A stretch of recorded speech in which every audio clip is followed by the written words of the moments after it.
Gələn ildən vergi məcəlləsində nəzərdə tutulan dəyişikliklərdən biri də fiziki şəxslərin kirayədən əldə etdikləri gəlirdən tutulan vergi dərəcəsinin azaldılmasıdır.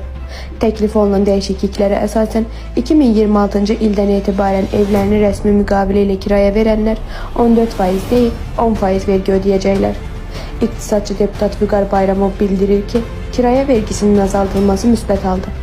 Bununla belə kirayə müqavilələrinin rəsmiləşdirilməsinin genişləndirilməsi üçün vergi dərəcələrinin daha çox endirilməsinə ehtiyac var. Aparılan müşahidələr göstərir ki, bu mənbədən büdcəyə ödəmələr yüksək deyil. Bunun əsas səbəblərindən biri də məhz vergi dərəcəsinin yüksək olması idi. İqtisadçı bildirir. Azpolitikanın əldə etdiyi məlumata görə vergi xidməti hüquq mühafizə orqanlarının köməyi ilə bu ildən paytaxtda və iri şəhərlərdə kirayədə olan mənzilləri müəyyənləşdirib. Artıq qurumun əlində konkret siyahı və proqnozlaşdırılan gəlir rəqəmləri var. Gələn ildən kirayə müqavilələrinin bağlanması ilə bağlı əhaliyə müraciət olunacaq və qısa müddət sonra vergidən yayınanlara qarşı tədbirlər görüləcək. Kirayə vergilərinin 14%-dən 10%-nə endirilməsi güzəşt kimi görünsə də, əslində əhalinin real gəlirləri ilə tərs mütənasibdir. Qeyd olunduğu kimi bu rəqəm Rusiya, Gürcüstan və bəzi Avropa ölkələrində tətbiq olunan vergi dərəcələri ilə müqayisədə 2,5 dəfə yüksəkdir.